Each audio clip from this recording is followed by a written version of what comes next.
Oh, we got a pop-up right there. Mm-hmm. It's good stuff though, right? All right, let's do it. I can't wait. You ready? Mm-hmm. All right, lock in. All right, hello and welcome back to another 5K tennis discussion. Today is Thursday, February the 16th. Oh, do you need a scrunchie? She knows I keep the scrunchies.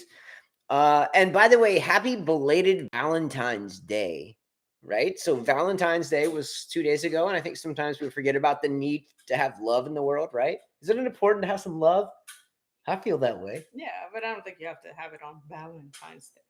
No, I mean you shouldn't have to have a calendar date to dip into the bedroom. I mean I try to do that as frequently as possible. I don't need a Stop it. date. Why are you talking about I'm that? just saying you don't need a date No, to no, do I that. know. I think some women I teach, they said it should just be a guy's day, really. It was pretty funny, the comment. I'm not going to say it here, but it was pretty Anyway, funny, the comment they came up with. neither here nor there. Happy late Valentine's Day. I think we do feel that at this point in the world today that there is an unending need for more love and kindness in the world. Would you agree or disagree with that? Yeah, I agree.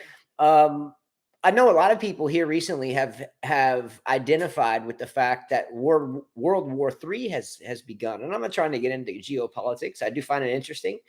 Um, but everything is fragile these days. The United States of America is fragile. Whether it's Europe or Asia or Ukraine or Russia or China, everything's fragile. And ultimately, at some point in time, there will be a little. What's the name called when something finally hits the fan? Like shit hits the fan. What is it called? The needle that finally broke the camel's back, something like that.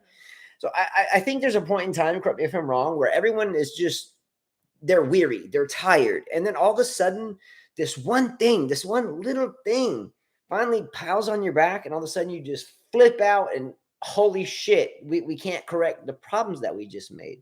Mm-hmm. Do you understand what I'm saying? Do you know Yeah, where I'm coming from? yeah. Has anyone ever made a crazy mistake because ultimately you were just flustered and it happened in the moment?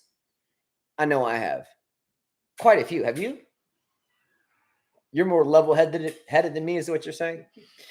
I'm sure I've done it. Yeah, I'm sure there's been occasions, but I kind of really think about it before I go there. Indeed, and you always should be. Anyway, a fast forward, people are weary this day and age. Everyone's tired. Everybody's trying to figure it out. The rich get richer, the poor get poorer, and the people in the middle are just trying to find out how to navigate through life. Uh, but I think the best thing to do is to do your best to be kind, Mm-hmm. right? And don't forget the adage. Please try to be kind because everyone you meet is fighting a tough battle. And I say that as I think we are on the precipice of the Third World War. I'm not going to get into that here. We're not a geopolitical channel, but I'm going to leave it at that.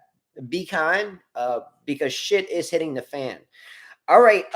Before we get into today's show, once again, a congratulations to Casper, aka Dedseville in Poland, who has won four that we counted. Mm-hmm. I think he's won like six, and I'm sure he knows this. That has won four of our fantasy team competitions. Maybe six. I was thinking it's maybe six, but You I sent me know an email. I would have to read it again. I know for sure four. But be ready for Roland Garros. That is the French Open because we are going to do it once again, and I'm sure Casper will be ready for that, and as well Hunze Chi, whose brother Thomas Chi in Canada do the scoring for the competitions. Anyway, he won his first major, and I'm sure he'll be looking to back that up. Mm-hmm. Fair enough. All right. Beginning today, it's an open chat. If anyone has any questions, any topics, any news, whether it's about the weather, whether it's about tennis, whether it's about the upcoming hardcourt early season, whether it's about the clay season, whether it's your local news, whether it's something that affects morals, like what's right or wrong, whatever, bring it up. We'll talk about it. By the way, we have been asked for, I think, the past month or two is like, hey, when we're not doing majors, and talking about it, can you talk about maybe, or would you answer rather questions that you would have about strings or drills or coaching things and so forth, stringing machines, and in other words, feedback on different things from a coaching perspective and as a parenting perspective. Totally fine. For those that you asked, let us know. We'll talk about it. Whether you catch this later, we did this spur of the moment. So a lot of times we do this spur of the moment because it rained and ultimately we can't give you a heads up. So put it in comments and we'll catch it moving forward and we can talk about it there. But absolutely, if you have a question about coaching, stream, rackets, kids, whatever, put it in comments. All right. All right. The only couple quick topics I have now involve Rafael Nadal and Novak Djokovic, the two of them. Okay. Okay. All right. You ready for this one? Sure. All right. Drum roll. Rafael Nadal is out of the early season hard court tournaments, namely Dubai, Indian Wells, this type of thing. Are you shocked? Surprised? No. Surprised? No. Smart. I would say that's very smart. Surprised? No. There's no point of him beating up his body on hard courts. I mean, hard courts are really bad on the knees. It's bad on the body. I mean, his type of game is not suitable for hard courts. So yeah, a smart thing. Well, I would concentrate more on the clay for him. It's suitable, not when you're 96 years old and walking on a cane. No, it's not. It's not. It's never been suitable. U.S. Open plays a little bit different. I just don't think it's smart for him. If you just came from an injury, you want to heal the right way. You want to make sure if you're Nadal that you're going to pass Djokovic, right, and not be tied with him. So you should save your body for your best surface, which is clay. Agreed. There's no sense of grinding. There's nothing to prove. There's nothing to prove. Let the guys like Tsitsipas and what's his name? Forgot his name. Who just beat him? Any of them. Medvedev. It doesn't matter. Zverev. Any of them. Sinner. All those guys. For the longest time, we were in the trap, and I say trap, but we not in the trap, but we were locked into Federer, Nadal, Djokovic. And don't forget, we could throw in Andy Murray and Del Potro and Wawrinka and these other guys. But we were kind of locked into this thing. Mm-hmm. But we're not locked into it so much anymore. Right. So ultimately, do you think that people like Tsitsipas or people like Nadal are worried more about winning Masters 1000s? Tsitsipas. He just lost to Sinner. Yeah, and how long? For 3 or 4 years on this channel, we talked about Djokovic, Federer, Nadal being the GOATs, all three. And how did we break the tie? And everybody was like, Masters 1000s, Masters 1000s. They're 21, 52, whatever it is in Masters 1000s, right? I don't think at this point anymore Masters 1000s make any difference of Rafael Nadal's trajectory moving forward to the French Open. No. Now, with that said, does Rafael Nadal win the French Open? He can, yes. I mean, we always doubt him when he's hurt or he loses a slam, blah, blah, blah. Let's not forget Australian Open. He hasn't been successful. And as successful, he's reached many finals, but of course, Djokovic has been there and others that have beaten him. So I just wouldn't worry too much about that. Agree with you. By the way, we just finished the Australian Open hard court. Mm-hmm. Okay, and here we go, moving into the clay court. Right. Can I ask everyone a question? What is your favorite surface to watch tennis on? Not asking to play. We can ask that too. What's your favorite surface to play on? But I think here in the context of here, what's your favorite season to watch? For me, it's hard court. For me, it's grass. Hard court still. I'm going to go with grass. Why is it hard court for you? It's barbaric at the knees. Every time I watch Nadal chase down balls. I like hard court because I like to see the aggressive play. Those that serve hard and have those winning shots, do a lot better. I think the defense player here is in trouble. I don't like so much of defense tennis, even though I think it's smart. So, I mean, I like watching players like Osaka. I just saw a picture of her, by the way, pregnant. She look good? No, she doesn't look good. I'm guessing she's having a boy. What are they? Women don't look as good when you have boys? I didn't. No. So every boy they suck the life out of you. They Okay. suck the life out of you. But the girls make you feel a little pretty. Usually you can tell when a girl's having kind of glistening. Yes, glowing. Kind of so yes, she didn't look too hot. Like she really didn't look good. Her clothes are too big. But I enjoy watching players like Osaka play. They were aggressive players. Serena as well. The aggressive play here works. So that's why I hate watching 20, 30 rallies, honestly. Hey, good to see Vulic out there. He'll be at Indian Wells. Let's go. And a new one, Sona McGeorge. Djokovic likes hardcourt, especially at the Australian Open. Yes. How does Djokovic do with the French? And by the way, let's lead in. He can't play either, right? Who? He can't play in Indian Wells, Djokovic? No, he can. Oh, now he can? I'm fairly certain. I think they relaxed that. I think the president. So Miami Open, he couldn't play, and Indian Wells he was going to miss, but he could play the U.S. Well, I think there was some political Can anybody easing. answer that? I think there was some political I thought that I easing. saw he could play the U.S. Open, but he couldn't play these two because it wasn't in time for the lift or whatever. There. Yeah. By the You see, it says no, he's trying but can't travel yet. That's what I thought. I thought there has to be. I thought it was too close. I mean, he could play the U.S. Open. It's not till August, right? They're gonna, I guess, get rid of the mandatory late things to August, be September. vaccinated. Yeah. So I didn't know. I don't think that for him it would matter anyways, because the next major is clay. So the best practice would be on clay, like Rome and all the Italian Open, and It's a grinding season. right. Do you enjoy watching clay court tennis No. more than hard court tennis, or vice versa? Watching it. Not really, no. Why? Because it's like 20, 30 points and you're 20, like, 30 shots. and then you got to hear the grunt. That's the problem for me. So it's even worse. The grunts are even worse because at least on hard courts it's like 1, 2, 3, 4, 5, 6, 7 maybe. And then Okay. And then clay, it's like one, vamos, It's like, oh my God. Okay. So It's like 20 to 30 times. You got to listen throughout the whole thing, throughout the whole point. I'm like, oh my gosh. I'm like, that was point 1. So what you're saying is that you prefer watching hard court because you don't have to watch 30 or 40 shot rallies all accompanied with a grunt for like 40 shots. Correct. Yeah.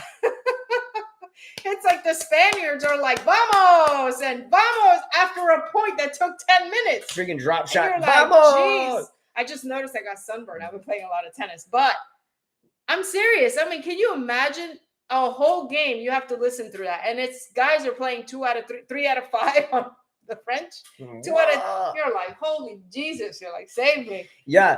One of the biggest things about the grunt, especially on clay courts, that pisses me off is when someone hits the drop shot grunt. They're running to the ball or whatever, and they're like, let me hit the drop shot instead of going, finesse and touch. Let me touch that. They're like, ha! I'm like, what the fuck did you just say? The what?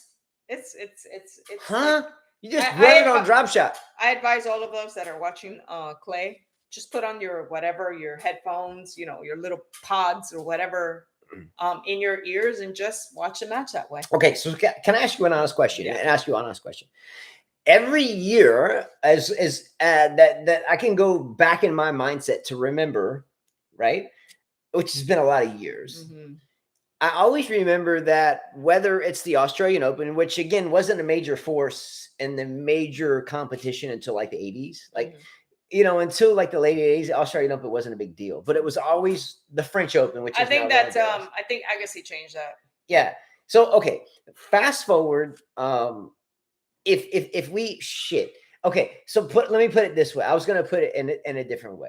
Okay, when it becomes Australian Open time or French Open time, do you think that it's a whole different context of player that gets into the semifinals and finals of the French versus what gets into the semifinals and finals of the Australian? We see a lot of Spanish names at the French Open. Why is that? Why is it? Because that's what they dominate. I mean, I am Spanish, but I get tired of hearing vamos a million times. I really do. So you think it's the vamos? It's just cringe at that point. You're like, oh my gosh. Okay, let me ask you a question then. Okay, what are the chances at the French Open semifinals, the final 8 on the men's and women's side, that you have players like Busta and players like Nadal and all these? But what I'm saying is, it drastically different between the players that you see at the French final than you would see at the Australian Open final? And would it be more consistent? The same people you would see in the semifinals on the men and women's side, would you be more confident that they would be at the Wimbledon final and the U.S. Open final or semifinals, and then the French Open, just flip a coin? Yeah, you never see these names again. The French Open is just unique. It's different. It's all the people that specialize on clay. You see a lot more of that. Names you've never heard of, players that you've never even knew they were on tour, actually do really well. Yeah. Right? So good for them. I mean, you got to have a surface that you do well on. So put it this way. I mean, I think, I changed my mind. Maybe I'd rather watch Wimbledon, because you sound very stupid if you're grunting. You know what I mean? Because the people are quiet. So you sound very stupid if you're grunting. And it echoes throughout. Exactly. It's like, it's like Azarenka. It's like she's getting a pig what do they call it? A pig prod. She's getting a pig prod jammed in her ass every time she hits the forehand. And then it reverberates around the facility. So it's like a double echo. You're like, shut up. And then it hits you from this side. And then Ostapenko's over like squealing like a pig. Ostapenko just beat like, her. shut up. It looks like she lost maybe like 5 pounds lately. Really? I mean, she's still big, but she looked like she lost 5 pounds, and she was beating some players. She's got to lose about 105 pounds before she gets back to that French Open. She's got to lose 105. Not 105. I would say about 35, 40. I don't know. She's pretty porky. Anyway, do you think there's any chance that more than 4 men and women combined that are in the French Open semifinals? No, you already asked me this. Wind their way into either of the last 2 majors. Not unless you're Djokovic, Nadal, Medvedev. Yeah, players like that. Well-known players. Yeah, everyone else just flip a coin. Yeah. By the way, I read an article today, and we won't get too much into this one about Sonego. So we talked about Lorenzo Sonego, who the only reason why anyone knows about Sonego is because when Novak Djokovic solidified his time in history of having the most weeks at number 1, he solidified that. Djokovic beat Borna Coric, if I remember correctly. And then after that, he got beat by Sonego because he was done. It was the end of the season. Like, man, I got my number. I don't have nothing more to prove. I'm out, right? So Sonego got a name for himself. So Sonego was a made man. He was made by Djokovic giving him that match. Do we disagree here at all? Okay. However, because Sonego is not that made man Escobar-like dude, because he beat Djokovic, was a gimme, he released a song on Spotify. Yes. Okay. So I wonder is it better than Mutet and Shapovalov? Oh my you God. just changed his name, Shapovalov. OG Shapo. So Shapovalov rolls into the rap scene. Drip, drip. Sound like ass. Drip, drip. And then Mutet goes along with him. I don't want to put it up because it'll be a copyright thing. But maybe I can show you the picture of what to look for, because if you're watching this here, it was better than Drip Drip. So it's alter ego. Alter ego. Can you see that? There you go. Check it out. Alter ego. Can you read that backwards? Lorenzo Sonego. And look, it's better than OG Wacko. That sounded like Eminem without any teeth or something. It was better than him, but it was still pretty damn awful. I don't know what's up with these tennis players thinking they're OG. Too bad we can't listen to it. Kind of reminds me when I was young, I snowboarded a lot, right? And I would go to the mountains. So it's in Italian. Like snowboarders are acting like they're a straight up gangster, but they're a bunch of pansies. You're like, this guy's like pull up in a BMW and he's acting like a gangster. Like, what? He doesn't know what struggle is, and he's like pulling up in a BMW like a 16-year-old. Yeah. You're like, okay, anyway. Let's see. It's 2021 he released it. Un solo segundo. I'm guessing it's a second. It's segundo. I'm guessing that's what it is. I was just interested. I wanted to see if they had the lyrics for it. When tennis players sing, it's amazing. Yeah, it sounds like a tennis ball hitting against a wall. Doink. Yeah, doink, I was hoping to read the lyrics. Yeah, there's absolutely no. It's got a good beat to it. It's on Spotify, so it's going to kill us. It's got a good beat to it. All right, flipping forward from that, check out Sonego being made by letting Djokovic beat him on Spotify because it's absolutely hideous, just like Shapovalov's song with Mutet. Oh, yeah. This is the man right here. Right here. All right. This bro right here, he's all better right, in tennis. Last thing, and we're going to squash this. Today, Carla and I read an article, and John McEnroe, of all people, what are you serious? That was out. What are you talking about? All this played out shit we have to hear all the time, even though most people that play this thing weren't even alive when he actually said that, and we were courtside. Anyway, John McEnroe indicated that there was a legitimate threat to beat Novak Djokovic at Wimbledon, and he pretty much said if they met, he would assure it. Okay? Sebastian Korda. Does anyone think or believe that John McEnroe is correct in the fact that Sebastian Korda is, quote unquote, a very legitimate threat to beat Novak Djokovic at Wimbledon? I'm curious because I fucking laugh my ass Wait a off. minute. I just don't understand. like, huh? I think Korda hasn't. The fuck are you talking about? Has Korda even Just- proven himself? Has he won a slam? He's here gonna to beat say- Djokovic at Wimbledon when he's trying to eat Nadal's asshole. What is wrong with you? Just telling you, there's no way. What is wrong with you? Just telling Djokovic is not gonna be threatened by that. Here, let me show you how Sebastian Korda wears his hair. Look, I got hair down on my back, and I pull it up, but Sebastian wears like a little short haircut like this.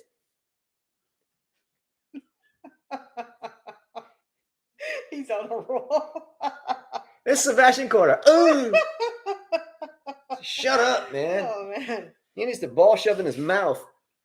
Let's go, Djokovic. Let's freaking go. Sebastian Korda threat. That was the funniest shit I ever heard. I felt like that was a way that John McEnroe could try to rally up what's left of American tennis fans. Like, we're going to root for this dude that wears a fairy headband and his hair's not even long enough to block his face. In other words, a McEnroe Jr., because McEnroe used to wear Has the Korda same even shit. won a Masters? I'm just curious. Whatever. His dad won an Australian, but Yeah, didn't Peter Korda win the Australian prior to it's even important anyway? No, it was Or already right in that- It was right in that area. Okay. Yeah. Let's go, I mean, winning a slam is a big deal. So you're going to tell me Johan Creek, even though I've met him and been on the court with him, you're going to tell me That was boring. Johan Creek is a major champion? He is. He won what, 2? Yeah. Whatever. He's a little short nugget, and he's full of himself too. Okay. Anyway, he hit on my wife during a USPTA clinic, like nonstop, just hit on her the whole time. And I'm like, I'm supposed to be learning from you how to run drills, and you're hitting on my wife. Not me. He was married before. Because I wouldn't have. Hitting on my wife, man. Not me. His ex-wife. Damn, I'm in Vermont, in Woodstock, Vermont, this beautiful club, and like I'm like, here, teach her how to play, and I'll watch, and Justin is on the roll tonight. Yeah, I'm good. Okay. Anyway, that's all I got because there's nothing been happening in the tennis world. No, I've just seen a lot of Americans losing to each other. I saw Tiafoe lost, and then I saw JJ Wolf with his haircut. I was like, wow, okay. All these guys are like, Sinner beating Tsitsipas firing Mortagalu. Oh, I saw that. Yeah. I think that Tsitsipas probably got tired of seeing Pretty Boy. Mm-hmm. Two pretty boys don't fit in Coco the same Gauff, I think Hamilton. she lost to Coco Gauff lost to big girl Ostapenko. Yeah. I'm surprised. Again. That's okay. I watched the Netflix the Netflix one with Roddick and Marty Fish, and I thought that Breakpoint, that was really good. I actually liked that one, and kind of made you realize that was the end of American tennis right there. Mm-hmm. When all those guys came out. When Djokovic, Federer, Nadal came out. It was the end. When tennis in America became too expensive for people that want to fight to learn how to play because of sometimes tennis rackets these days. If you go online and just buy a run of the mill tennis racket, unstrung and not some hit wonder from Walmart, it's $200. Yeah. They're higher now. Yeah, $200, and they've gone up in price. It's ridiculous. I remember when you were able to buy one for like $220, $180 was expensive. $180 was expensive. Now it's like $250, $260, $299. It's crazy. Yeah. So Nick Moich said Tsitsipas should rehire his dad, given much more success he had. I mean, he might as well. I mean, he didn't do much with Mortagalu. So. Might as well. I mean, look.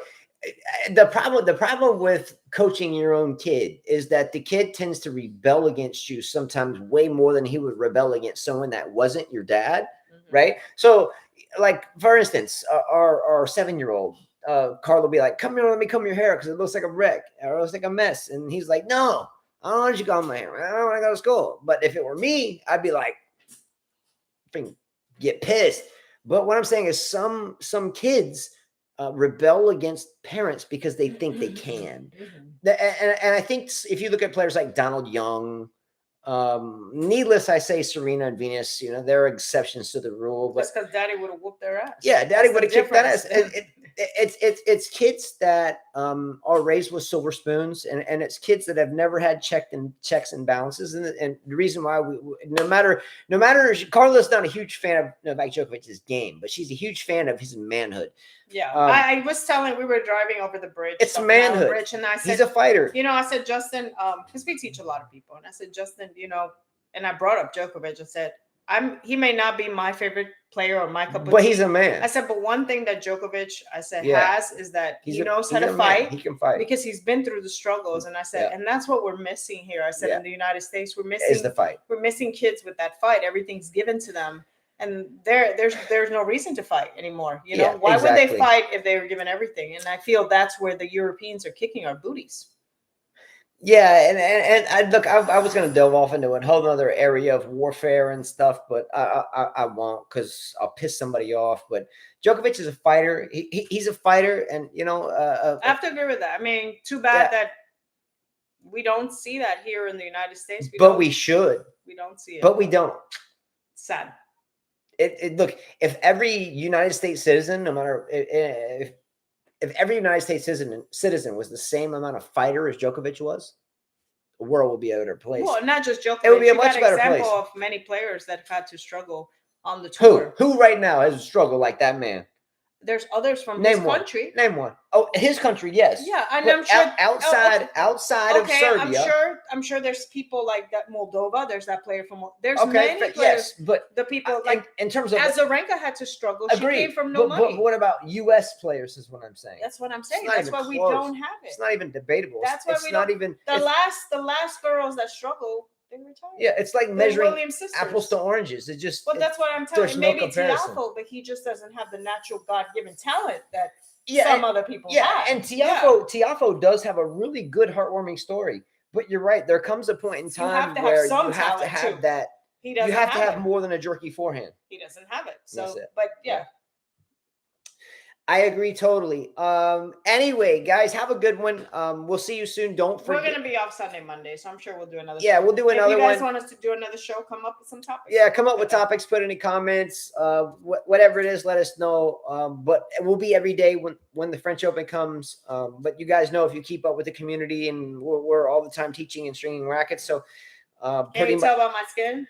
Yeah, but if there's any ideas, pop it in there, and ultimately we'll come up. Yeah, we'll be off Sunday and Monday, and it'll be a good break day. So yeah. Yep. So pretty good times, but I just want to end on this note. If John McEnroe really wants to think that Sebastian Korda is a legitimate threat to Novak Djokovic, John McEnroe has sold himself out like he had a long time ago when he got paid his millions of dollars for standing in the booth. When, by the way, John McEnroe acted like a buffoon for many years, like an asshole. Who would even want to watch him? But yet we're watching him commentate and then talk about Korda I get dumber sometimes thinking about this shit. Great player, asshole. Djokovic is a way better man than McEnroe ever thought he could be. But because of the way that politicians and capitalist money and Western ideas and all this bullshit comes into play, he's got to be careful and make sure he says things that sets up the left media. Fuck off, man. John McEnroe, you're an idiot. You were an idiot when you played. Yeah, you won some majors, but you still sucked up the court. And you have no credibility to talk about anyone has a shot to be a threat to Djokovic because you're a dumbass. Okay, fair enough. Go get in another Adam Sandler movie and throw eggs at someone's car and look like a dumbass again. And then go do drugs with your wife in the fucking car in New York City. Get lost. Let's go, Djokovic. Come on. Bye, guys.